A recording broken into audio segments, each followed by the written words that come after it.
All right. Hi, everybody. How you doing? I am Johan. That is Charleston. Today's guests, we're missing a few, but they'll be jumping on for the first ever Better with Age happy hour. We got two former teammates of Charleston, Mr. Charleston Hughes. We got first coming to us live from California, right, Smitty?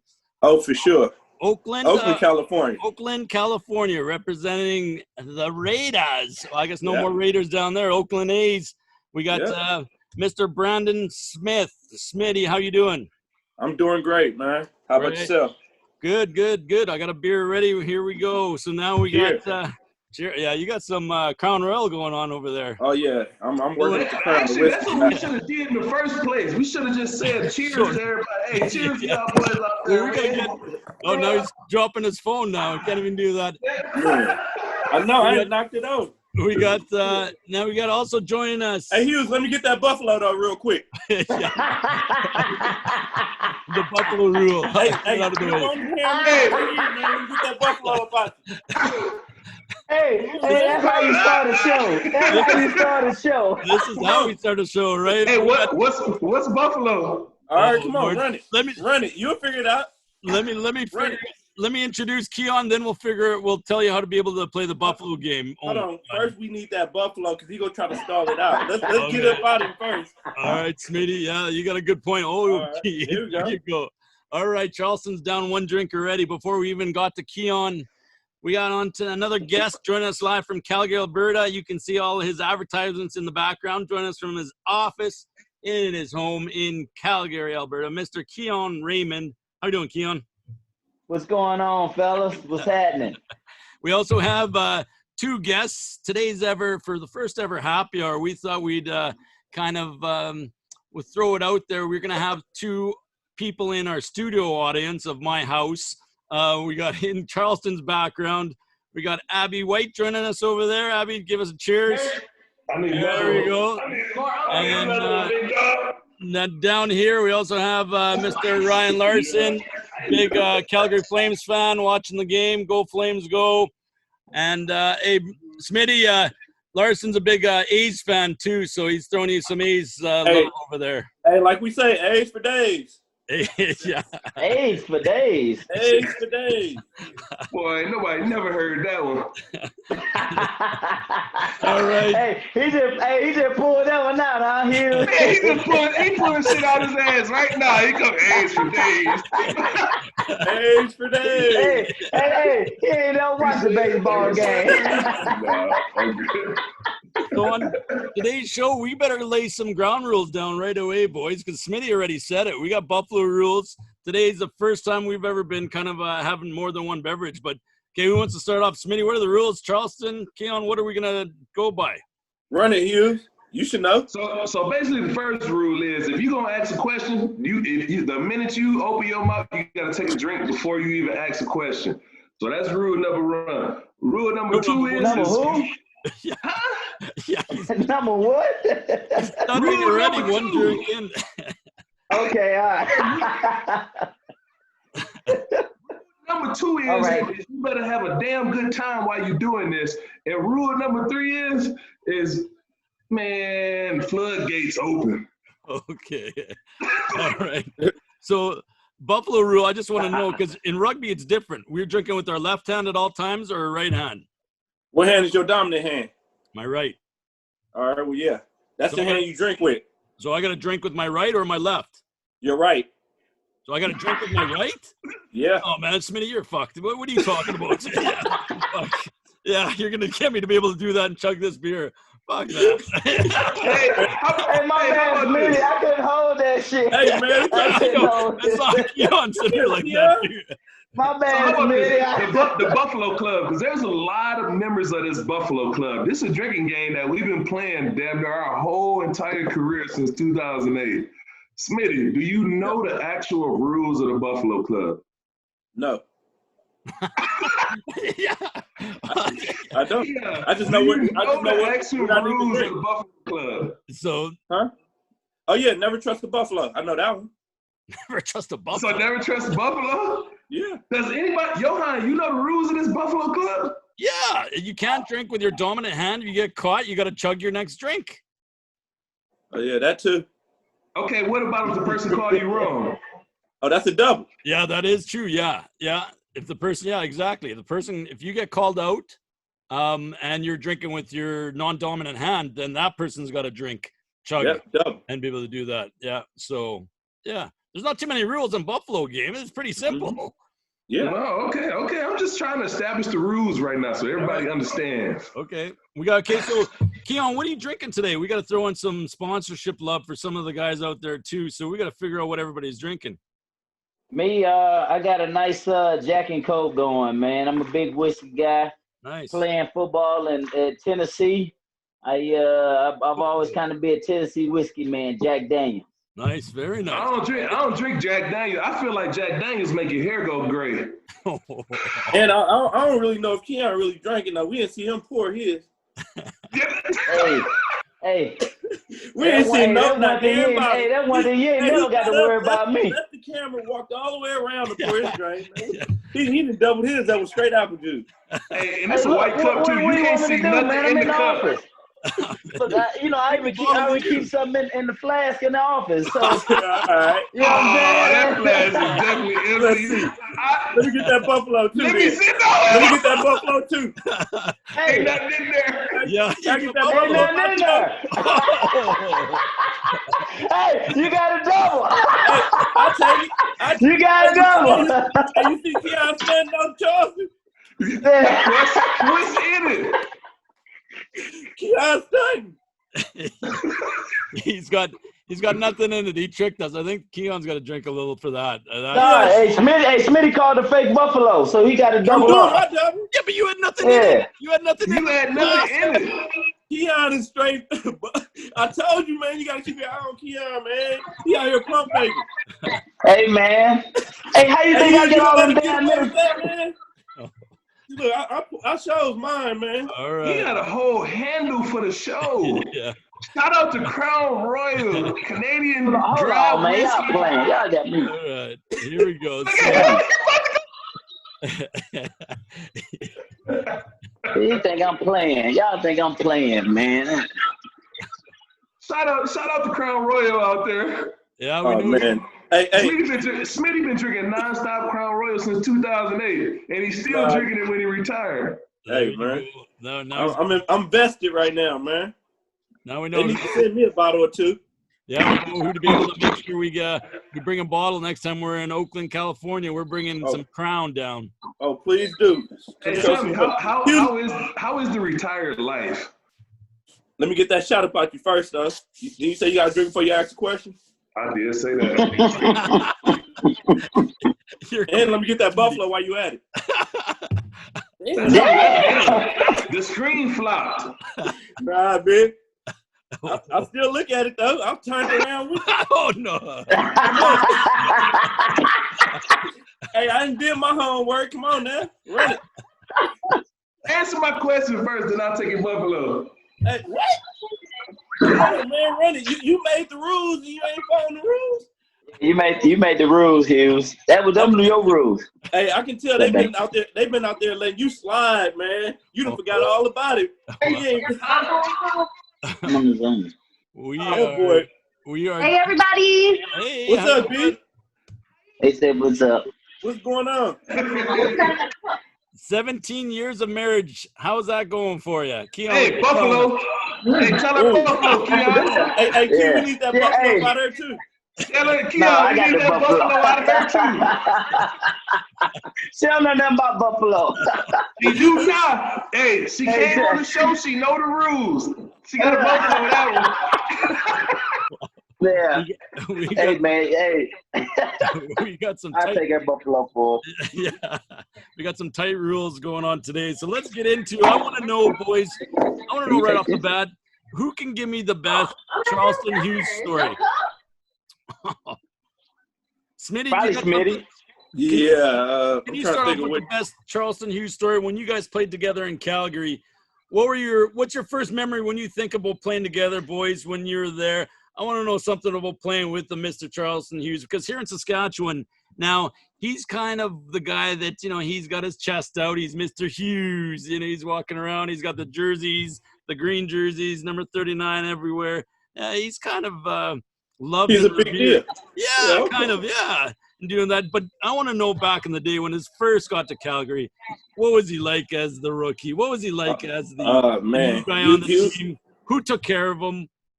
Oh, man, he was a character, man. Like, when Milt get on, Milt got some stories, too. But, man, I remember our first meeting at Charleston. Charleston was a terrible dresser. He go out to the bars and clubs. You don't know if he's going on the field or to the club. He's out there with a collar shirt on and Under Armour up under. He got long sleeves under, like the colors ain't matching. This dude must have had like a yellow Under Armour on, like the long sleeve compression fit with a collar shirt, like 3X. I don't know how big that damn shirt was. Big ass pants. Like, dude, like, where the hell you think you going? Like, you can't get in nowhere wearing athletic wear like that. Like, you want to go pass rush or you gonna go, have some drink. What the hell going on? And let me make this known, first of all. None of these stories are true. Oh, shit. And then, goddamn, you should have seen his hair. He tried to grow them dreads out before. But shit, them goddamn things was about 1 inch for how long? For the whole year, Hughes? You had no hang time. Hey, where they stop being submitted by up here? Man, they stopped where his hairline started. So things haven't changed then with him still being a bad dresser and still not be able to have much success with the dreads then. Yeah, I mean, he got a little better, I think his pockets got a little bit deeper, so he started spending some money on his clothes a little bit more now. We still know where your favorite shirt at, Hughes. Y'all dead wrong. This is my favorite shirt right here. And it's still bad. The D now. Yeah. All right. Keon, what can you tell me about the days with Mr. Hughes? What do you first remember about playing with them, taking them out, show them around town? I think me and Keon, you were my first roommate when I first came to Calgary, right? Yeah. You stayed with Fontaine. You was with Fontaine, and we stayed little. I think we was the floor up under you at the Sundial. Yes, 100%. Yeah. Look, Smitty, like, ooh. Remember those days? Shaking his head. Damn. So what do you remember Keon, about those days? What do you remember about the young Mr. Hughes that you can tell all the fans out there and say, hey, yeah, man, he still had that swagger back then. What was he like in the practices? We had Bo Levi on earlier on this week and chatting away, and he was telling some interesting stories about how Charleston would always be like, sack, saying it out to the in practice, hell yeah. What do you remember about those days? You know what? I think that one of the biggest thing about Hughes was you knew what you was gonna get with him, though. You know what I mean? Like you knew what you was gonna get. Like he was gonna give you everything he got all the damn time. Like he's gonna be lazy as shit at practice. You know what I mean? That's just what Hughes do. You know what I mean? Because he know. He one of them guys. Tell me, hey, Smith, he one of them guys. You full of shit right now. What? Man, Hughes wasn't doing nothing in the run game. He gonna give you everything on the pass down. Yeah, I'm telling you, practice. Huh? In the game. In practice. Yeah. I'm saying, you mustn't have to play in the box near him, man. I used to tell Hughes, get your ass upfield, man. Quit getting outside. You talking about Look, and that's why, man, you had to make so many damn tackles. Because you was in the box on the weak side, I was in the box on the strong side. That's what I'm saying. I was always. You never had to be in the box on his side because he was always to the weak side. Hughes is not going inside that tight end. I am not going to let y'all sit up here and treat me like I'm Sean Lemon. Wow, shots being fired everywhere. All right. Hey, you better slow down. Sean Lemon won a Grey Cup. You know what? I'll give credit when credit is due. So then I want to know then more about Charleston was telling me some funny stories about who was the roommate. I think Charleston, you were saying last night that was it Devon? There was a roommate when Charleston was always sleeping in, and Devon, when he was a player, he would sit there and say, "Charleston, time to get up and go to practice, man. We're gonna be late." And he'd go, but when Devon was a coach, and then he'd let Charleston sleep in, he'd go to practice, And then Charleston would always be late, and he'd be going, I don't know where Charleston's Look, at. it's Smitty. No, it's true. Look, Clay used to leave me dry. Is that a true story?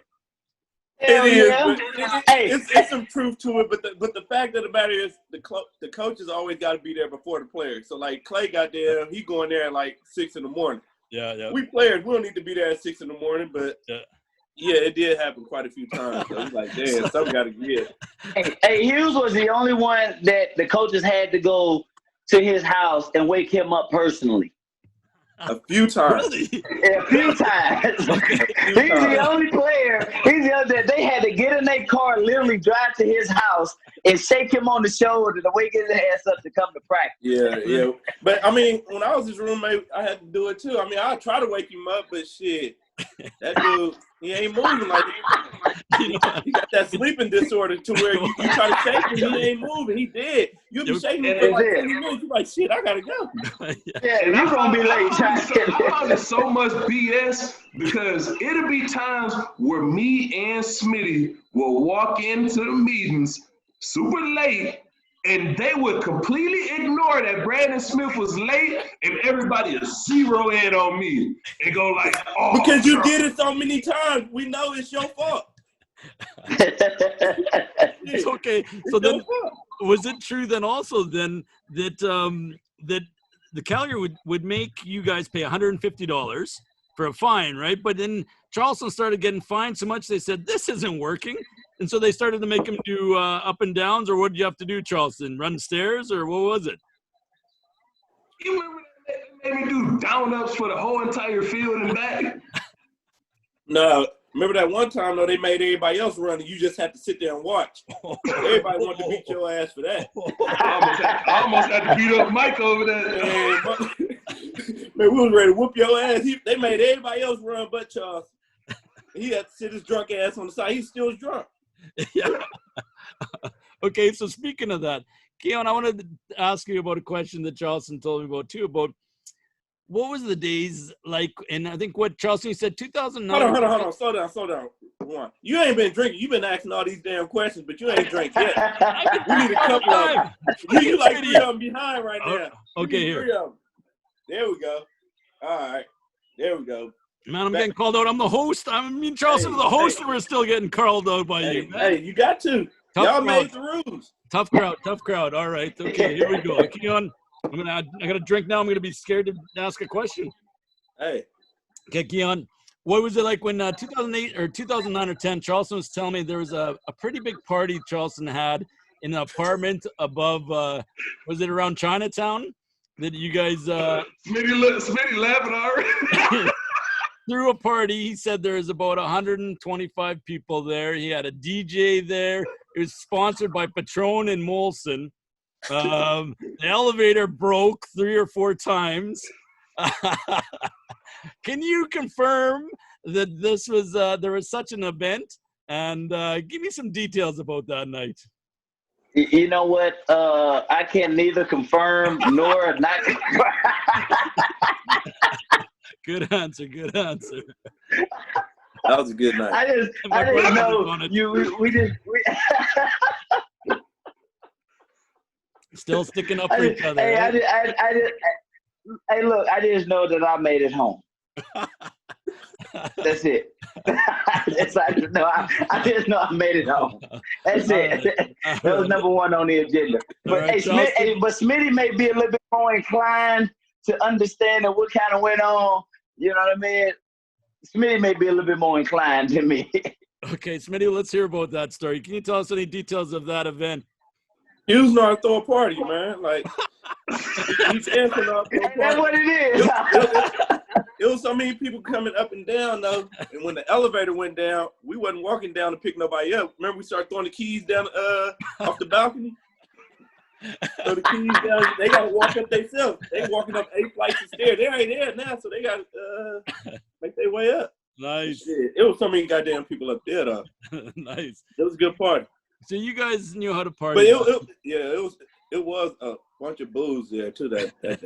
Yeah, Charleston was sponsored by Patron and Molson. So Charleston, I don't know how the hell he got that sponsorship, but it was so much liquor up in there.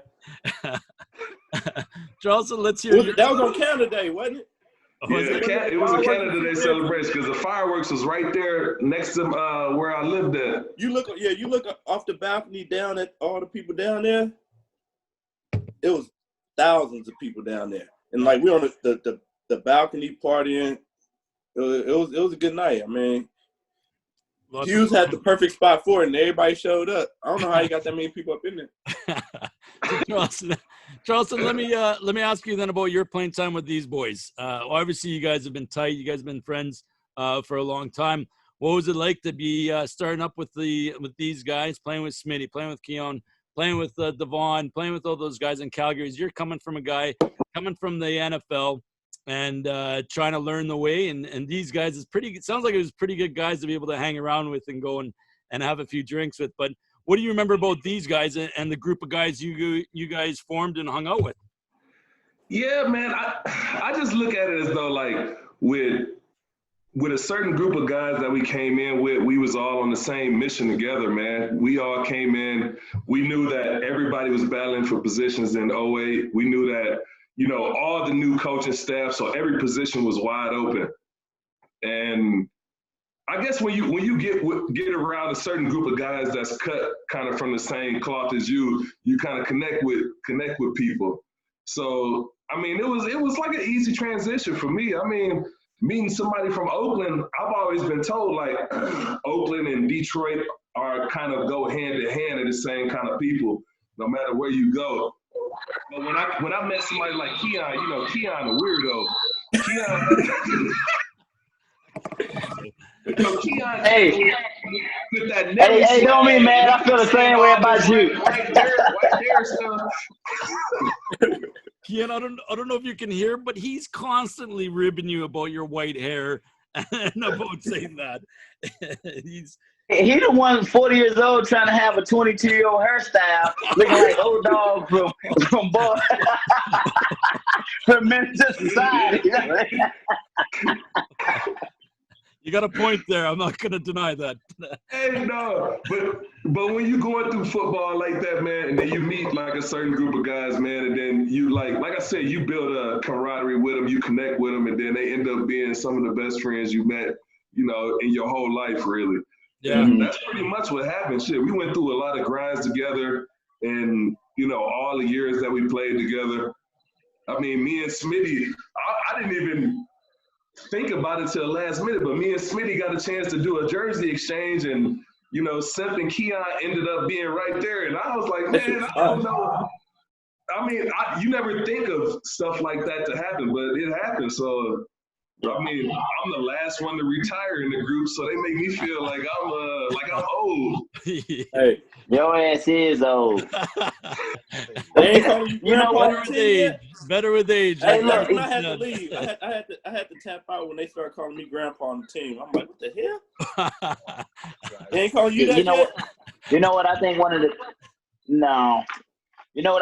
biggest things is too, man, especially when you play with guys year in and year out. Like we all came in at 2008, and like I knew Smitty, I knew Charleston, you know what I mean? Yeah. And then when we came back in 2009, I think Charleston, did you end up going to the Eagles in 09 for a little bit? And then Charleston came back in 2000, in the 09, and then 2010. And I think it was between that 2010, 2011, 2012, where we literally grew, you know what I mean? Just like as a brotherhood, you know what I'm saying? Let me see it get poured. Yeah. You know, and I think that's how football is, man. Like how many guys that come in and out of that locker room every year, man? It's guys, it's a revolving door. Every single year, every week, man, they bring guys in and out. And to have guys, brothers that you play with, man. Like I played these guys for 8 years. And that's rare to play with guys that long, you know what I mean, with the revolving door. And you just, like, you see, like me and Charleston's daughters was born like a month apart. You know what I mean? Seeing Simp's kids being born. We had Simp's bachelor party, you know what I mean, in Vegas. We still waiting on Smitty's bachelor party. He's supposed to be coming up here soon, right? Yeah, he had a kid in September. Hey, Smitty just having a bachelor party just to have one. That sounds figure fun. it out. That's no We had problem a with bachelor that. party before we figure out who the bride is. Hey, I said we got to kick that off first, huh? Yeah, find the bride on the bachelor party. I want to hear about that a bit because I did see some pictures. We're talking about, Smitty, you talked about Charleston sleeping a bit.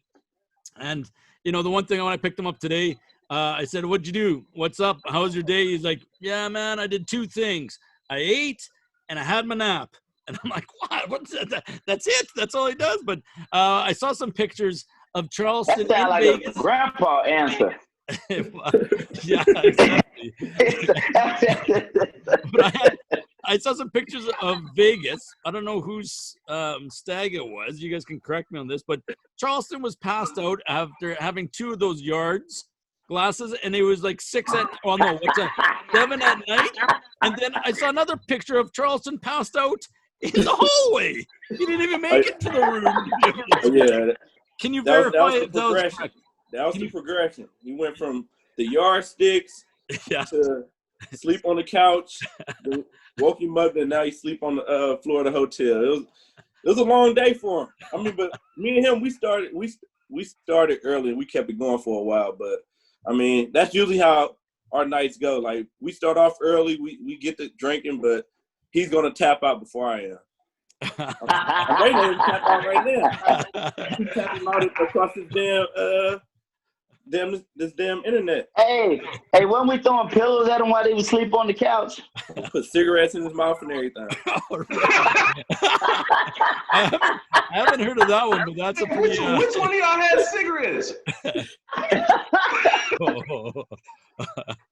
I don't know. Man. Hey, that was a good time though. We had a good time though. It sounds like you guys, like Keon was saying, you guys formed a tight brotherhood. You guys had that on and off the field, which probably formed a lot of success and probably what brought you guys so close for many years. That's awesome. I think that's what a lot of teams strive for, and that's good for you guys. I want to know a little bit about I gotta have a sip. Look at it. There you go. Keon's just now pouring his drink. That's his first one. And then he put like a little drop in there too, a little tablespoon.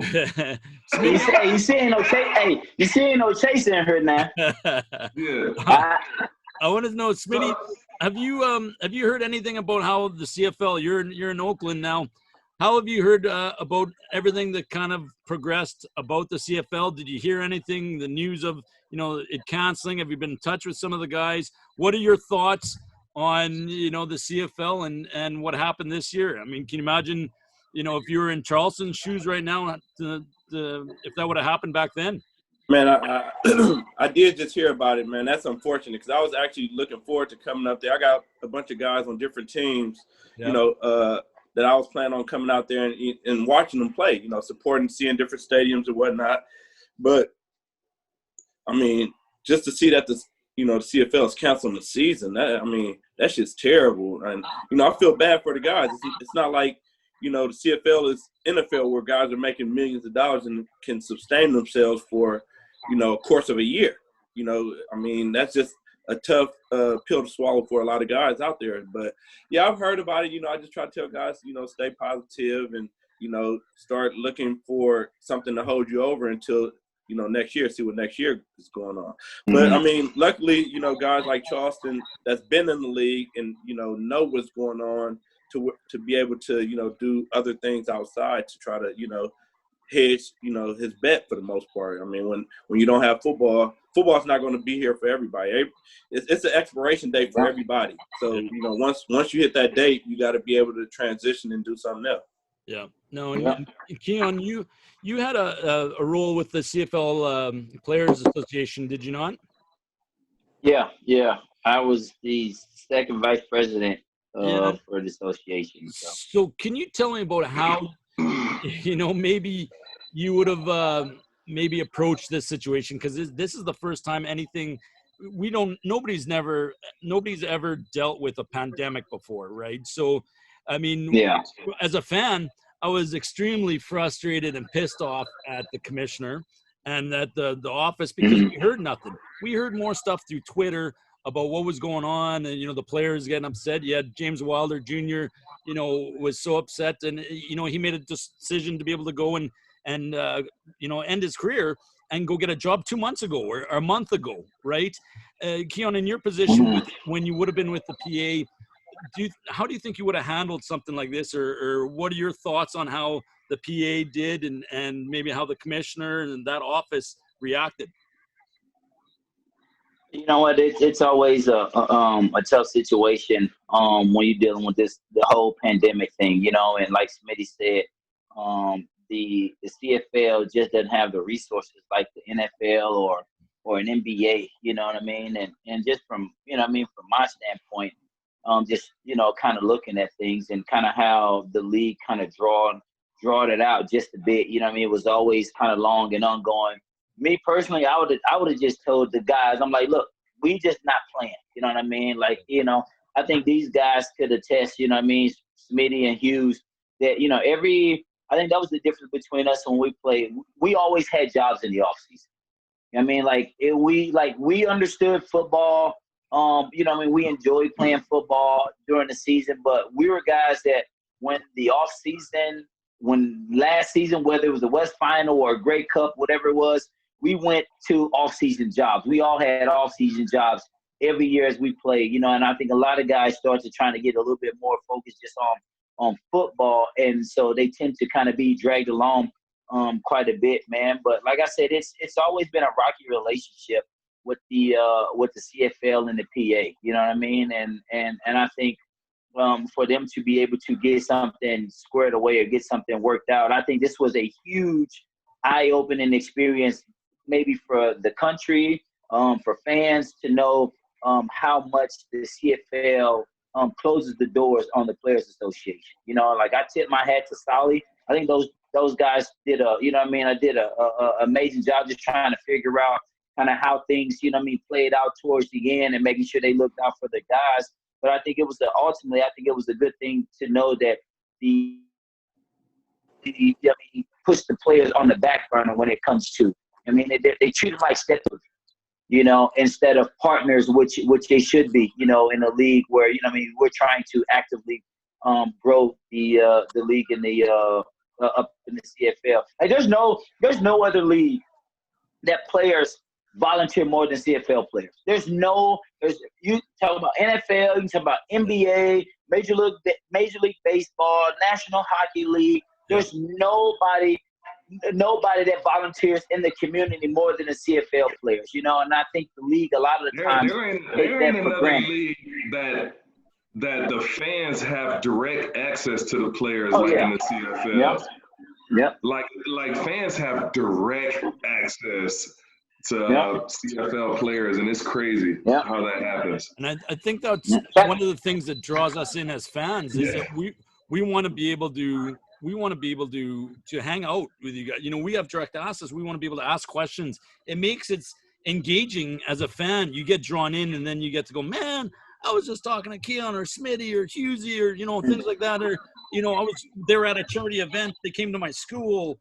They all kinds of different options that draws us in as fans and solidifies us as CFL fans to be able to do that. But yeah, it's an unfortunate situation, and great points, Keon, about how everything was handled on both ends. So a little bit unfortunate. Charleston, what do you want to touch base about that? About the community? You guys. I wanted to ask you guys, Smitty and Keon, too, about I don't know if you've heard about how much Charleston does here. I'm sure you guys can attest to that. But Charleston does so much work in the community. I think it's overlooked by so many people, whether it's doing work with the YMCA, whether that's doing work with, the Saskatchewan Rattlers and going out to these schools. Was he always like that back in the day? Were you guys involved? Like, Keon, you just mentioned that, about all the players always being involved. Why isn't that being brought up more, especially with social media these days? Why don't people talk about things like Bo Levi said about him taking families out and do that? They just mentioned that he might be a stuck-up asshole, but they don't mention that he's such a good guy. I remember when I was up to win the President's Ring. Remember, I put in like 120 hours, and the next person put up like maybe 60. You remember when that happened? And then everybody got mad at me because everybody thought I got paid for all the hours that I put in for community service and going to all these different schools and just putting in a whole bunch of community work throughout the whole entire off season. Yeah, because I mean, it really don't get recognized when you do it outside of your organization. You know what I mean? If your organization don't approve of it, I mean, it's not really recognized like that. So, I mean, you were going out doing it, but it wasn't under the team's supervision. So it's just like, okay, Charleston's just out there doing his own thing. And if they don't know exactly what's coming in and what's going out, then I mean, hell, everybody just go assume you're out there making money off of it or something like that. Yeah. They don't think you're just doing it out the kindness of your heart. Yeah. Mm-hmm. And that's one of the things that you've constantly seen, whether that's, you guys are here in Saskatchewan, we see a lot of it because we have a lot of players that are, here during the off season and doing that. You always see people that are out in the communities in rural Saskatchewan playing hockey, and doing that, or going out in the community. And so I think that's, again, what makes the CFL great and what draws us in as fans. And we get that connection to you guys to be able to do that. So hopefully we still keep on seeing that. What do you guys think is the future of the CFL? What's got to change now that that we're at?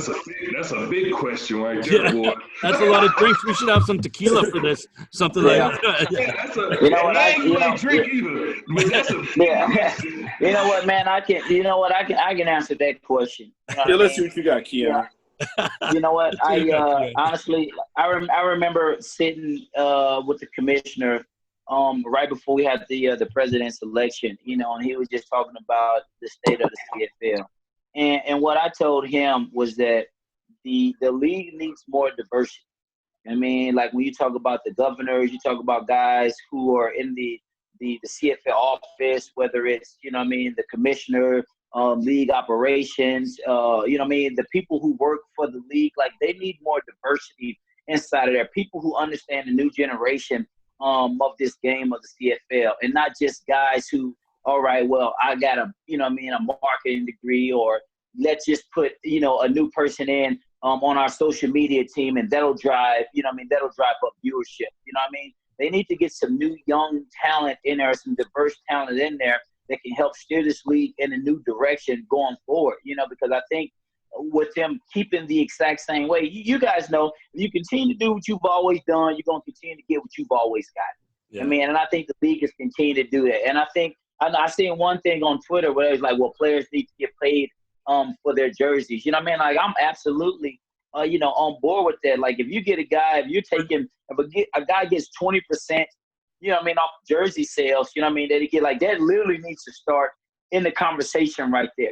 Like if you're not paying guys, if the minimum is just 65, you got to find ways how to get your guys more money. You know what I mean? Like literally you have to find ways to get guys more money. And if you're negotiating, contracts or whatever it is, it's like, okay, Smitty, I want, if let's say I'm Smitty's agent, whatever, Smitty or Charleston, I want them guys to come back, but we'll come back, let's make sure he gets, 30% of jersey sales, and we track those jersey sales. And I can guarantee you'll get guys that'll stay with teams longer.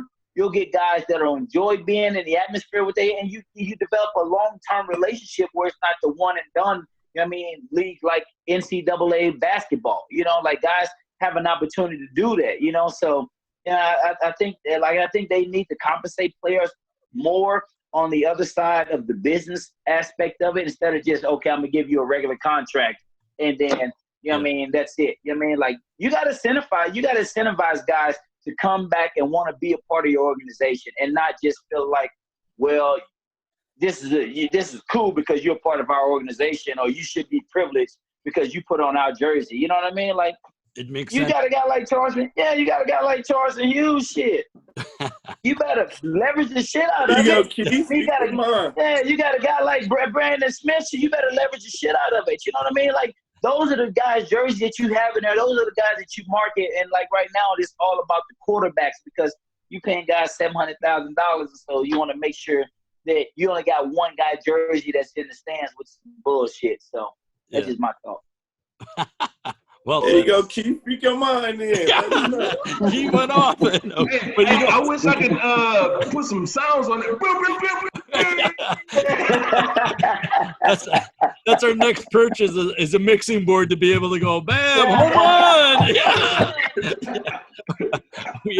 We just got Larson and Abby in the background clapping. Yeah.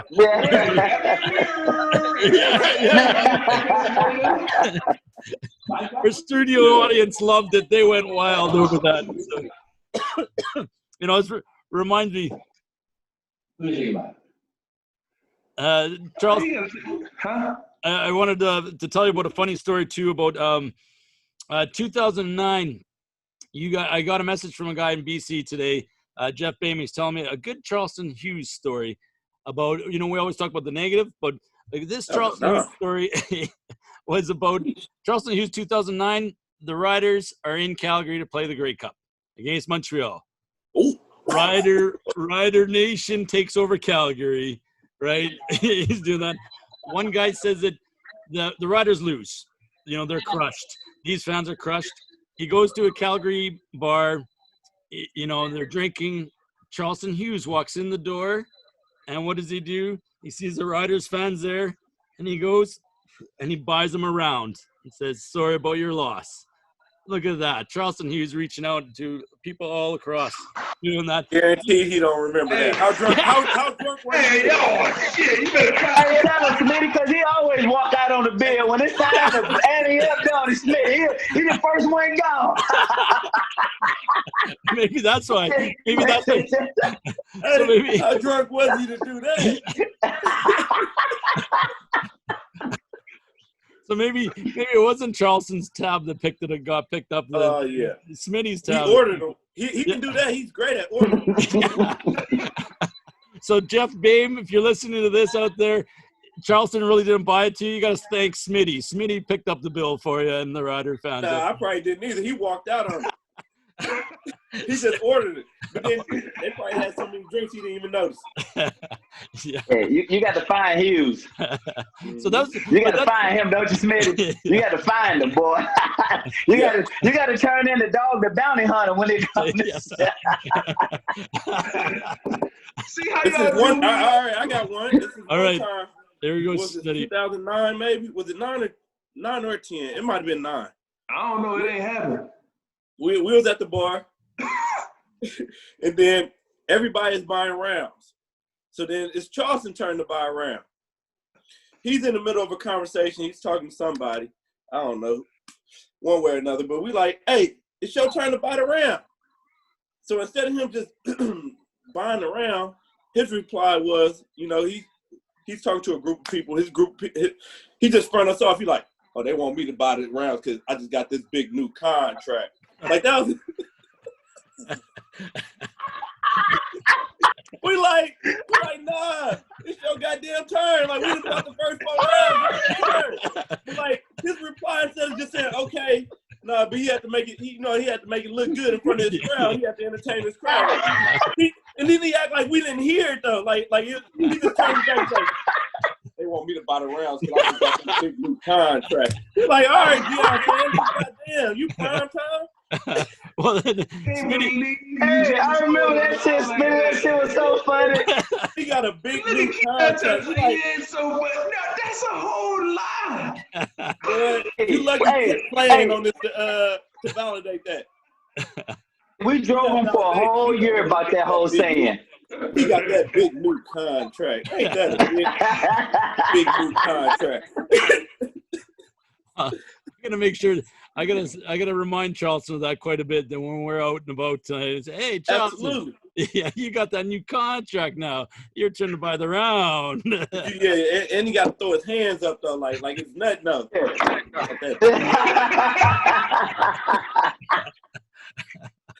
Times haven't changed. Boys. Times haven't changed. Yeah.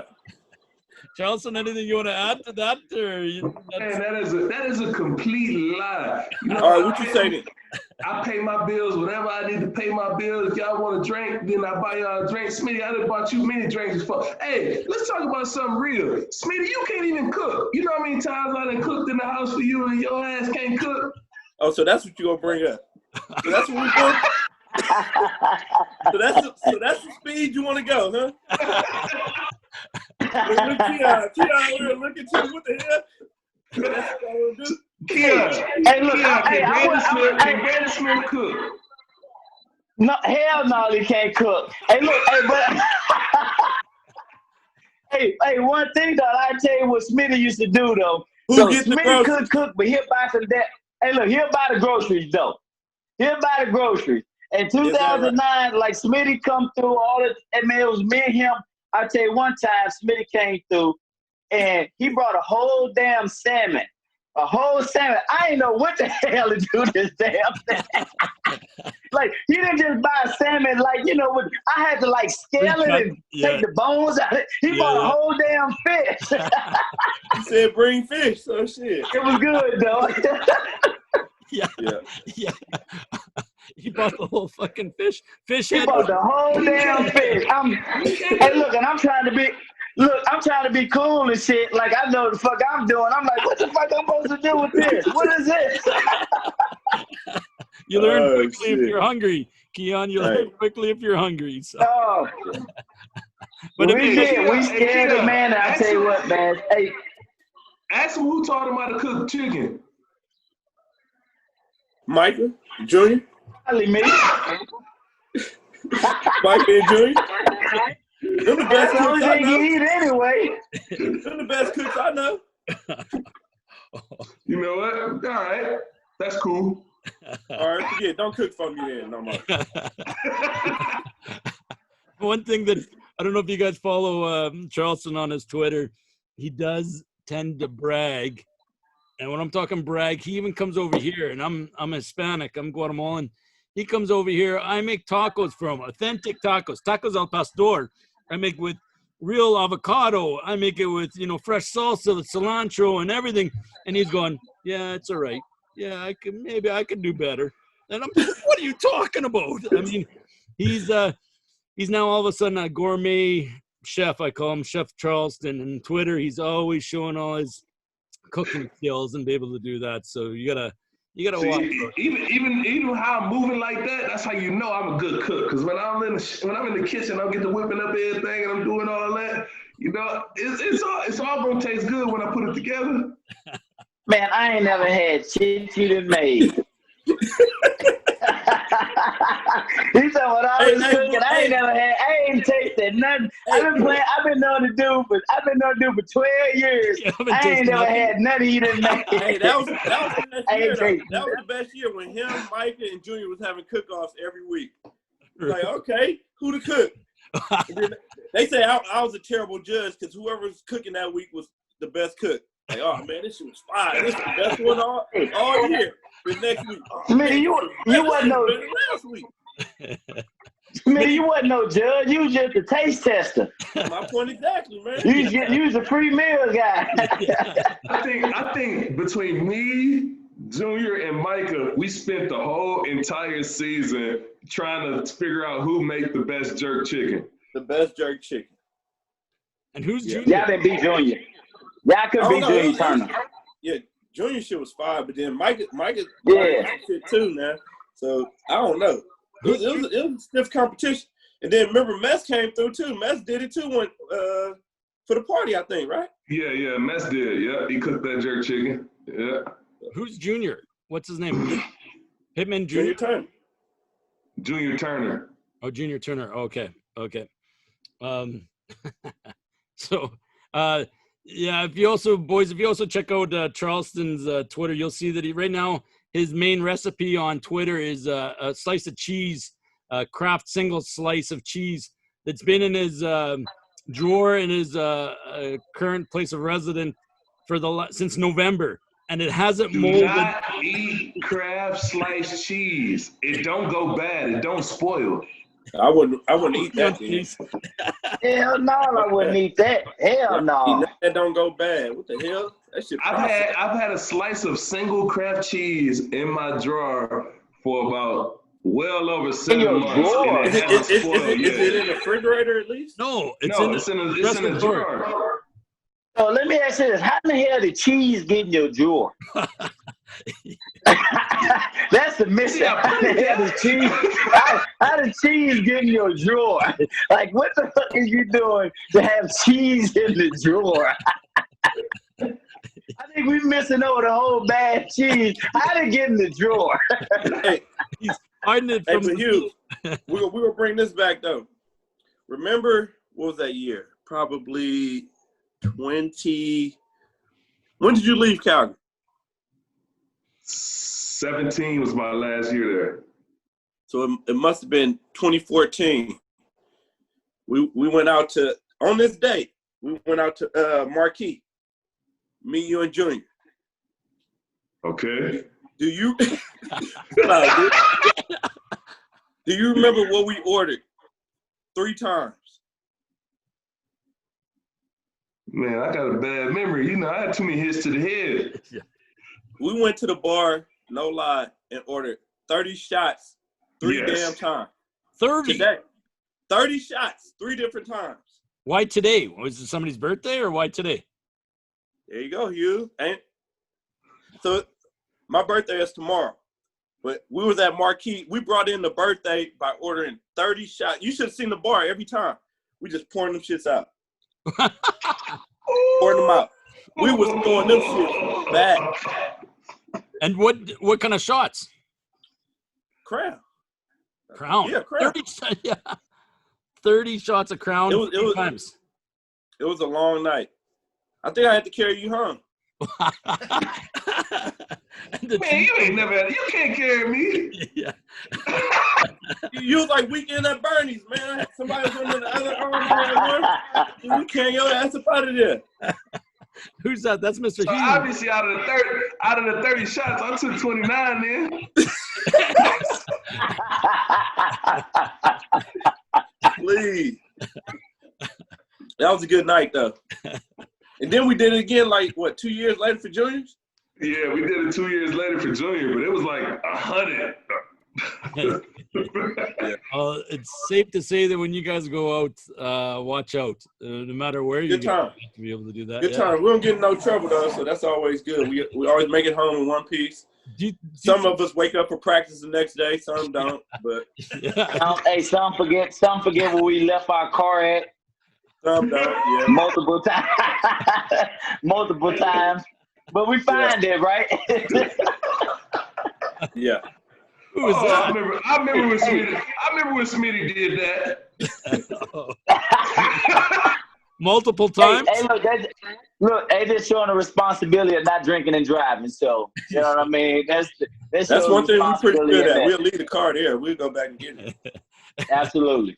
Hughes, are you done for the night, though, man, or what, man? I mean, you still sitting on your first drink? No, Abby's been serving him some, we should mention this too. Abby's going to pour over the bottle or show the bottle right there. We got a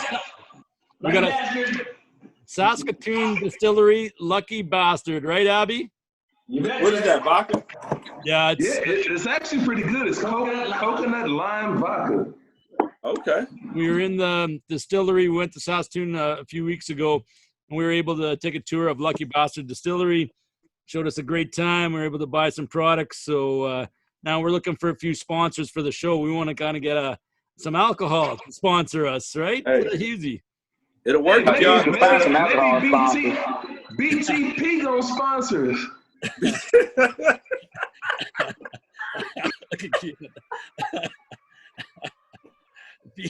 My earphones went out.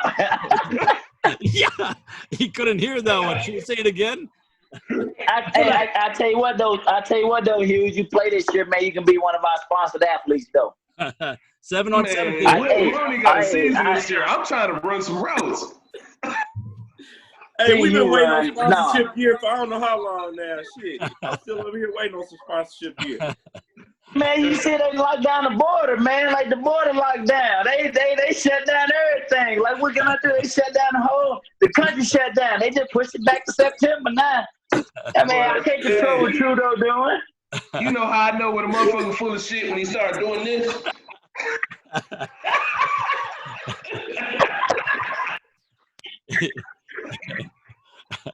I'm just saying. Yeah. Keon, did anybody ever tell you when you go like this, you look like Kevin Hart? You got that? That look like that. I just need some Kevin Hart money now, shit. So then I did. No shit. We all do. Hey, I miss it all day to be Kevin Hart. Shit. Oh my God. I'm on my third beer here right away here, boys. Oh man, I think my bartender got a question for y'all.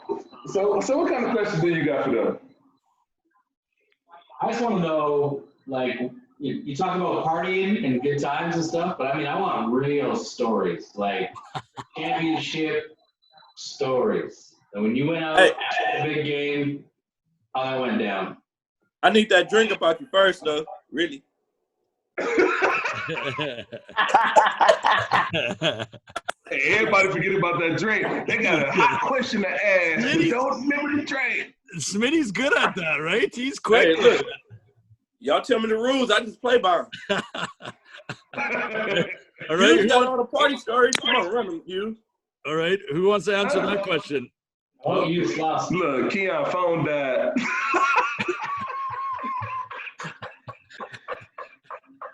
Run it, Hugh. Hey, but let me see. Oh wait, we won the Grey Cup. I think That shit was a blur, though. I don't remember 2008, though. Yeah, but that's because when we won that Grey Cup, Ted Heller, Yep. he took care of us as players, as like as respecting players as athletes, and knowing that, you know, we're not paid that much. We're not paid like NFL. He took care of us when we won that Grey Cup that year. Yeah, there you go, Kiwi. Why ain't looking like that? Because he's trying to figure this shit out. He ain't got his face together yet. Fix your face. Face.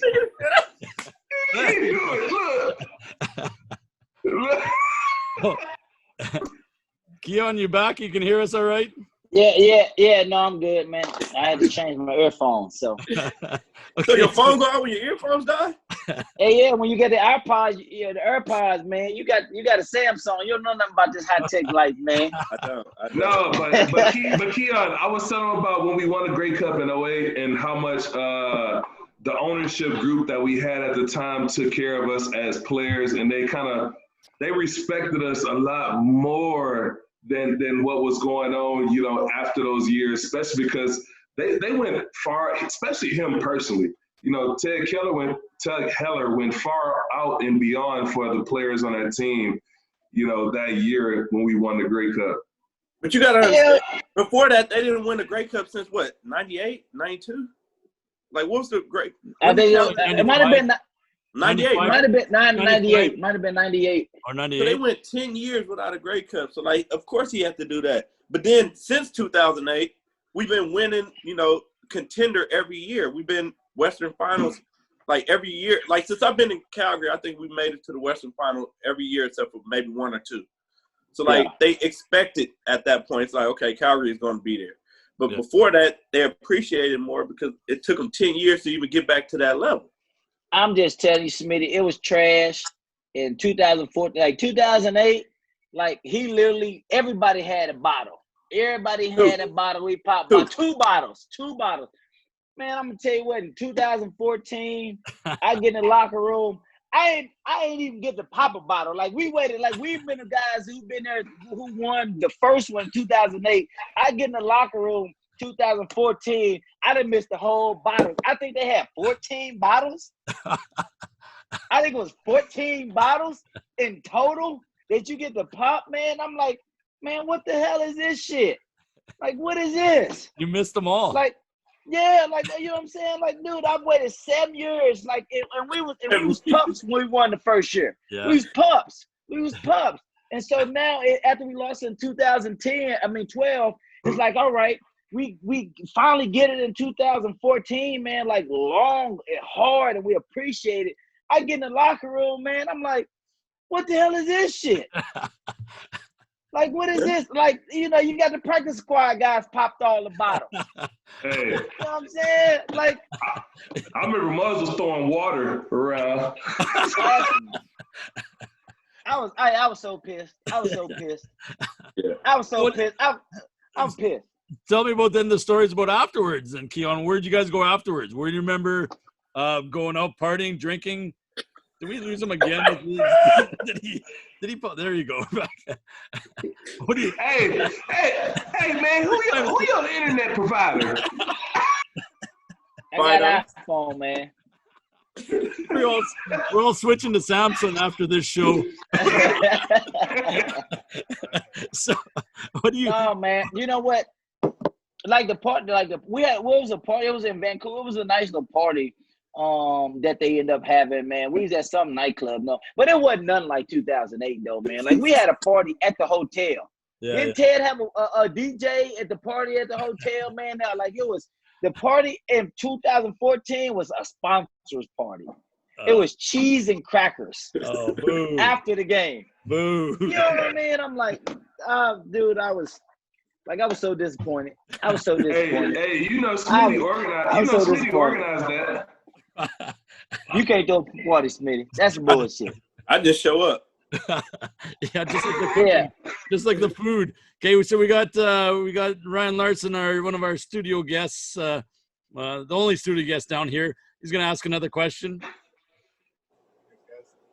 See, he did it right. My man. You guys all kind of came in the league at the same time there, but who was kind of the ringleader out of the three of you guys to go out and get things going? Like, just on a Tuesday night would it be like, well, I know a great place for grilled Keon. Oh, hell no. Who's the guy that would get that going? Hey, Keon was so turned up, ready to tell us all, hey man, let's go out, man. And then he say man a lot too. So alright, man.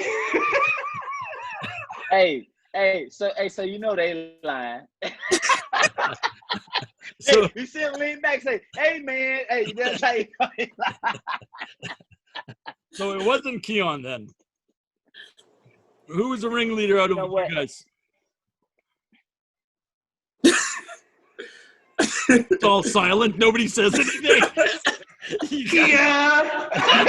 Hey, I'm telling you. I'm going. Hey, look. Hughes can turn up on a Wednesday at noon.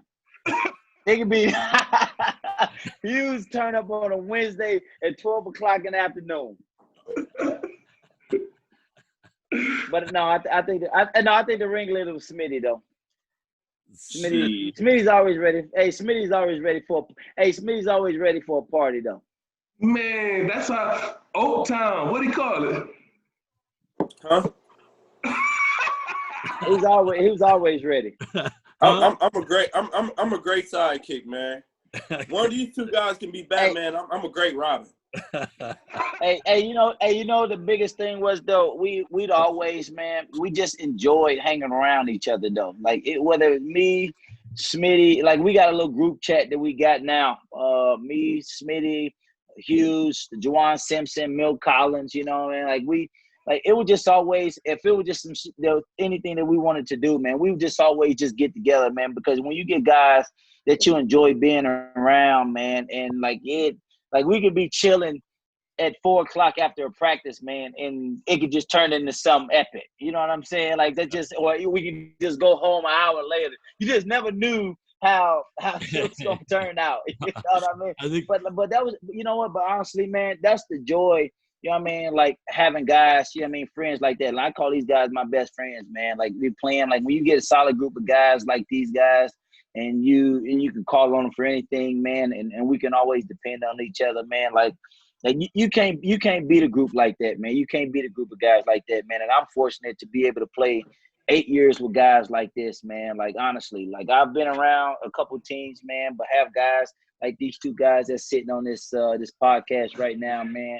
Like I tip my hat, I call these guys lifelong friends, man. They my brothers, you know what I mean? And whatever they know, I'm here for them. Whatever they need, I'm always there for them. I think that's one thing, Keon, that we all strive for. I mean, we all play these sports to be able to go out and, we always want to win and be competitive. But to meet the guys that end up being your teammates, end up being your friends, that end up being your family later on in life, that's the best part of these games that we get to go out and play, whether that's pro, college, you know, even as a kids, you know, you get an opportunity to do that through sports, and we're very lucky and blessed. And you can definitely see that you guys got a unique bond and a close bond, and it's been brought out for many years. So that's awesome. So to do that, Hey, Keon, I feel like you campaigning. You trying to be president again? Hey, man. I'm president of my own company, man. K25 Sports. Make sure you look us up. Hey, you know what? I'm telling you what. Honestly, man, it was sometimes it was a gift and a curse, man. I think it was a gift that I didn't win. I didn't win the presidency for the PA, man. Just having to deal with all that stuff, and then having to run my own company, man, and us having to navigate through that, man. I don't think my company would have failed having to focus on that, man. And so, like I said, I told Solly, hey, man, I tipped my hat to him. I told him if anything that he needed, I'd help him out. But, like, I was glad that I got a chance to focus on this right here. So what is I was about to say DTP, but BTP. Talk to us about what. Hey, Hughes, let me get that shot there first. Yeah, get that shot first. You didn't do it. You didn't do it first, but you got to take double. Smitty, it's quick. You can't get nothing past him. Hey, now you know, like, we had to play with this dude for 8 years, man. This how he's always been. It's all in the detail. Hey, you don't know how many times I had to take Smitty tell me to go inside and take on a blocker at full speed so he can I know how you're supposed to work. Everything works in unison, man. We can't work without certain parts doing their part. I made your job so much easier. That's why he retired early. He retired early because I wasn't playing on his side no more. Oh, wow. You better slow down now. You better slow down. I'm going to hurt your feelings. Go ahead, Keith. Finish explaining. Hey, he done made me forget what he was talking about. He said, explain what BTP is. Yeah, so what it is, man, like it's a brand, man. You know what I mean? It's one of those things where big time players, you know, even when I came up with the name, I couldn't believe, like, we just trademarked it and everything. I couldn't believe that nobody trademarked the damn thing. You know what I mean? Just because it's such a common phrase. But what we got into now, man, it's just a mantra of guys, you know, being a big time player on and off the field. You know what I'm saying? Whether, you know what I mean, you in the classroom, you at work, you know what I'm saying? You on the field. And so that's, you know what I mean, that's what being a big time player is about. So we didn't started to dip into merchandising, and now we're doing football uniforms. I don't know if you guys have heard of Battle. Yeah. Battle tested. Is it battle tested? Yeah. So now we're coming out with our first launch of football jerseys. You know what I mean, with BTP, and so yeah, man, like it's good. Like to be honest, man, to be able to have something to work towards, something that gives me that same type of energy and focus that I did when I was lining up. You know what I mean, preparing for a game every week, man. Like a lot of guys don't have that. You know what I mean? When you finish and you hang up the cleats, man, guys try to struggle and try to figure out who they are outside of the game of football. And not to say I didn't struggle a year or two when I hung up the cleats, but it's trying to find out, you know what I mean, what am I good at? You know, what's my focus need to be, and starting applying that. Because a lot of guys like Smitty, you probably better at it than I was, you being an accountant. But you know, man, when you stop playing football, like you so used to your time being delegated to everything, you know, you got meetings, you know, you got practice, you know, everything, games, weeks, and all that. And so now, like with me being an entrepreneur, and there's no, like, I got stuff to do. If I ain't got a schedule planned out, I can spend all day and not do a damn thing. You know what I'm saying? Because you know, because because it's time management, and I've become accustomed being a professional. Like you become accustomed to somebody else setting your time. Yeah, you know what I mean? You become to somebody else doing that. Yeah, and so that's what I had to learn, and you know, and as we continue to develop, man, it's been a blessing though. Like we've been at this 3 years. I honestly can't believe like the way we've moved and marketed this damn thing. Like it's been a blessing, man. And so like, I know Smitty gonna get on me because I owe him some gear. You know what I mean? I owe him some gear. But I'm gonna get you taken care of, you too, Charles. I'm gonna get y'all taken care of, man. Y'all my boys. So please do, but I'm not gonna lie though. Hey. What am I, chopped liver over here, Keon? What am I? What are you forgetting about me here or what? Oh, I got you squared away, man. Hey, Y'all I got you squared away. Hey, Keith, you keep throwing them weak-ass hands up. How bad is them fingers up? Show everybody them fingers, man. What football done did to your hands? You and Charles. Hey, Y'all got Charles, tell him. Oh, Frankenstein over there. Holy. Hey, tell him, Charles. Hey, you keep throwing them hands up. Them hands is fucking terrible. Hey, look. These is pick six fingers. This one used to stop the ball. I'm telling you. These stop the ball. You didn't catch that one with that one. Hey, look at the reach. Look at the reach. Hey, Hughes, your turn. Inch of reach. Show your fingers. Hughes, what them hands look like? Yeah. The V. He's got the V just like that. Hey, you see, I only showed it halfway in the screen. I can't do it. Hey, you know what? Hey, tell him, man, if you can play as long as you play, and that's all you got is some bad fingers, man, you did all right, damn it. You did all right. Keon, I want to know where can we find out more about BTP? Is that online we can do that? Is that something where we can go to and check out how to be able to get involved with that? Or where can we go with that? Yeah, no, so you can go to bigtime7v7.com. My biggest thing once we started this was I watched football up here in Calgary for a while, and and they play football year round here, tackle football year round. And Smitty and Charleston, they can attest, man. Like when we didn't play tackle football year round in the US. Like you play tackle football during the fall season, and then guys either play basketball, you run track, or you play 7-on-7. You do other things outside of that just to minimize the hits on the body. And when I came up here and I saw that, I'm like, well, it's a need for us to be able to develop a 7-on-7 program for kids for skill development. So yeah, you can go log on BTP on bigtime77.com. And like I say, man, if anybody interested in supporting, like I'm always open, for sponsorship or whatever it is. Yeah. But the biggest thing is, man, like last year we took about 30 Canadian kids to Los Angeles before this whole COVID thing kind of got out of hand. And I took them to USC. They had a personal visit, collegiate visit to USC. So we went to campus, visit the stadium, the locker room. And so his favorite this team. is stuff Canadian. Yeah, man, this is like stuff kids up here don't get an opportunity to see. Where you get kids from Oakland, like they see that all the time, though. Sometimes, you know what I mean? Like they get recruited, they understand that. Whereas a Canadian kid, he'd never go to the Coliseum. He'd never walk onto the campus of USC. You know what I mean? And so we got a chance to do that, and that's all I'm trying to do, man. Is give the kids up here some exposure. So that's great, good work, Smitty. You got anything you want to plug or promote, or what are you doing in Oakland? Look at Smith. If anybody need their taxes done. Man, I got him for the low, man. Man, nah, that's all I do, though. Hey. In the off season, I mean, now that I retired, I became a CPA and whatnot.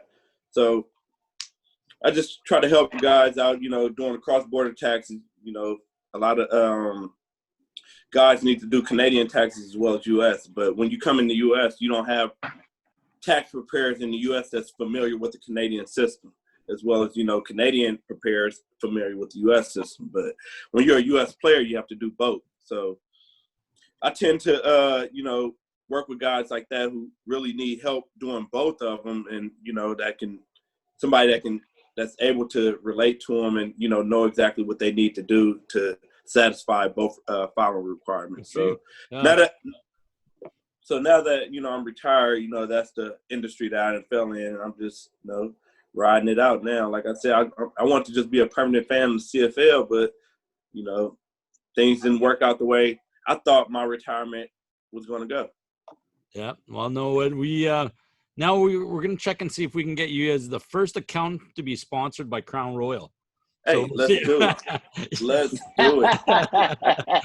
I'm all for it. Hey, look, I tell you one thing. I tell you one thing about Smitty, though, man. Like, and I tell a lot of guys, even who play today, guys still call and message me today, man. And I'd say, you know what? Brandon Smith is probably one of the ideal players you want to model yourself after, you know what I mean? Understanding how life and football works. Whoa. Hughesy called you out. Speak on it. You said they ain't supposed Yeah, to me. Speak on it. Speak on it. hey man, don't interrupt the Don when he talking. Hughes, we drink about the same. We drink. If I don't drink more than you, you drink about the same amount as me. And goddamn, I show up to practice every day. Except for I ain't never missed practice. I don't get paid to practice. I get paid for games. I've never missed practice, but I almost missed a flight. That's about it. Never missed practice. Hey, Hughes, you didn't even let me finish though, man. But like I was saying though, like I'm with Smitty, like he was a guy. Even when he came up to Calgary, man, he had a job during the season. While he was playing football up in Calgary. So he's always been a guy that's been able to transition, working on transition for life after football. And I don't think a lot of guys start to really understand how important that is. You know what I mean? And so everybody can't play to their 56 Hughes like you. Yeah. Everybody can't play to 57. You know what I'm saying? That's what I'm saying. That's why people. That's why young players should try to mold themselves. Better with age, Larson says. Hey, I don't like where this conversation going right now. So this podcast got to end right now. Look, let me say something though, Hughes, man. I'm proud of you though, man. For you to be able to play as long as you played, man, to continue to play at the level that you played at, man. Like, dude, like it's an honor to call you a teammate, brother, to call you a brother, you know what I mean? To be able to suit up with you, man. So, like, I tip my hat with you, man. I know you're a future Hall of Famer, man. And I pretty much probably own maybe 5 or 6 picks, you know what I mean, in regards to you that I got. I tip my hat to him. We owe some interceptions to you. Hey, you know I don't. Keon, you the first DB to admit to that. I got you multiple picks. You ain't got me a motherfucking thing. You ain't made nobody throw no bad ball. Smitty can't catch. And everybody know he can't catch. He can't catch. Because I ain't never had no bad balls. All the balls come straight to the damn receiver because he ain't got no pressure. Hey, Keon, that's one thing about Smitty. You know he gonna cover. He gonna challenge and cover every single route. But when it comes to that ball hitting him right in the bread basket, it's probably because it's never no bad throws though. They throwing perfect balls. I just happen to be in good position. Goddamn. Like you ain't making no bad balls. You ain't having no deflected balls and nothing. Smitty gonna be on you like white on rice. Like he gonna cover better than he gonna be on you like white on rice. He gonna challenge every route. He gonna challenge every route. Yeah, every route. But they put it in this vicinity, they throw it right to him. He like, hell no, it's hot potato. It's because he got little hands. Now show your hands. Let me see them little hands.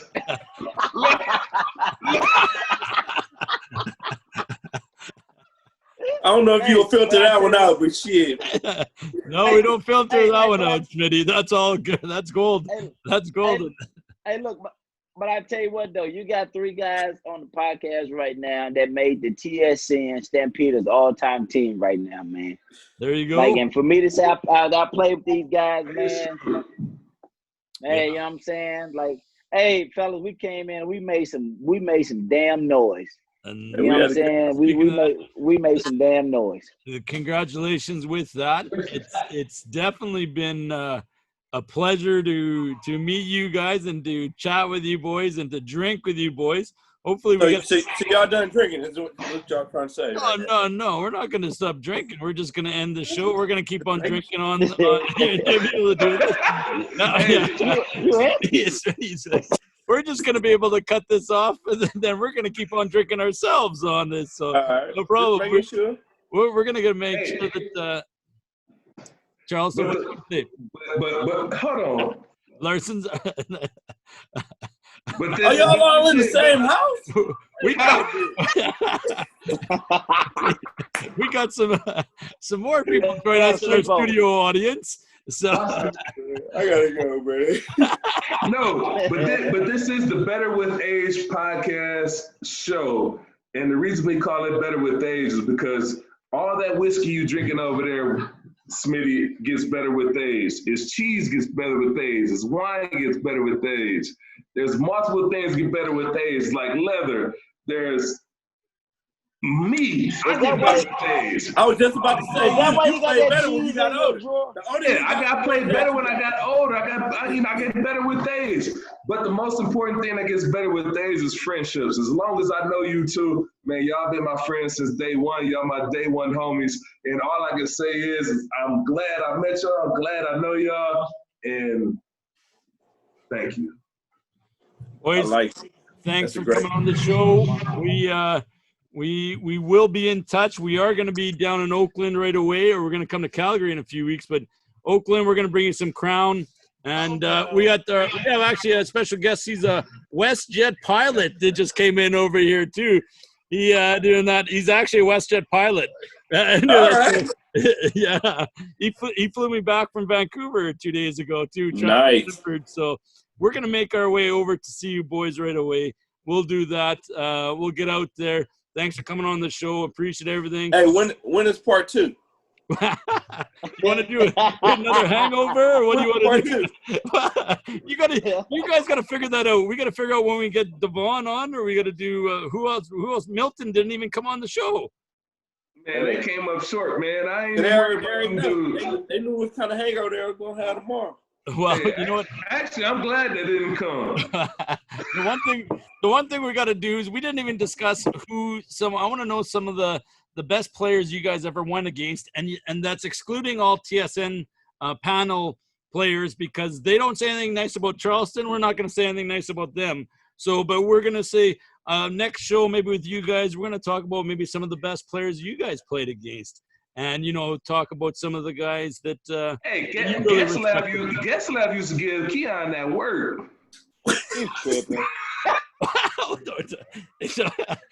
Look at Keon's face. Hey, Cut the show. Getzlaff a good score friend. one time.